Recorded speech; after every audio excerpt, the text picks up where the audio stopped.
I'm always delighted to be with Saul News. This has been such a leader in the conservative movement and the Republican Party.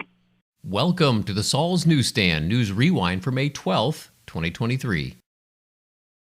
The Washington Examiner reports, Biden draws first red line in debt ceiling negotiations with one law as untouchable.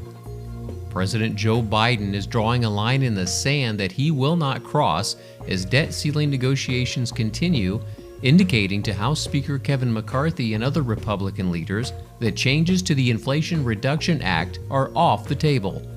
Biden is making it clear to House Republicans that debating the law's future is not going to further debt ceiling negotiations. His aides are working through the first stages of carving out the Inflation Reduction Act and several other provisions from the GOP spending bill that passed the House at the end of April. Canceling Biden's student loan plan and clawing back unspent COVID-19 funds were key items on McCarthy's list of ways the government could find savings. May 16th marks the last day that all key players are in Washington at the same time. After that date, either the Senate or the House is in session, but not at the same time. Biden heads to Japan for the G7 summit that day as well.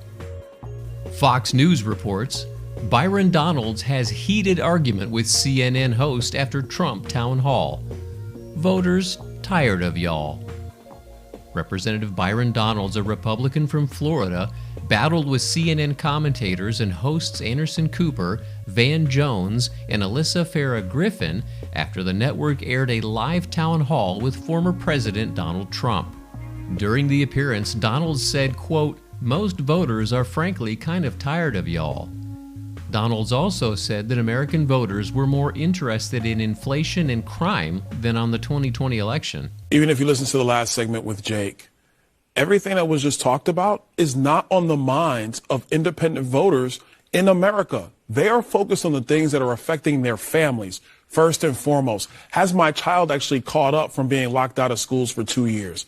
Is fentanyl, which is a major issue in so many communities around our country, is the president going to do the job of securing our border and stopping the drug cartels from having operational control of our southern border? Are we going to maintain the dollar as the world's reserve currency while China's trying to negotiate around the United States? Inflation, yes, the year-over-year number is trending down, but the impact of inflation on the American family has completely devalued their wages over the last 2 years. Those are the things that really matter to Americans. The clip of Donalds arguing with the CNN panel after Trump's town hall special has gone viral, picking up over 1.1 million views and 18,400 likes on Twitter alone. And finally, another article from the Washington Examiner states, Rubio calls for SNAP to exclude soda and desserts.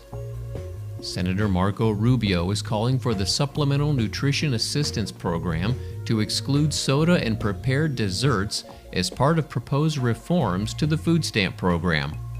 In a new op-ed, Rubio wrote, quote, "Though SNAP is meant to supplement nutrition, more than 20% of all program spending goes to unhealthy food and drink. Taxpayers are projected to spend $240 billion on junk food, with more than $60 billion going exclusively to soda over the next decade. Equally important are the health consequences for those relying on the program." The senior Florida senator then expressed concern over the public health ramifications of around 40% of adults in the United States being considered obese and nearly half having diabetes or prediabetes. And that concludes your Saul's Newsstand News Rewind for May the 12th, 2023. For more political news faster, visit saulsnews.com.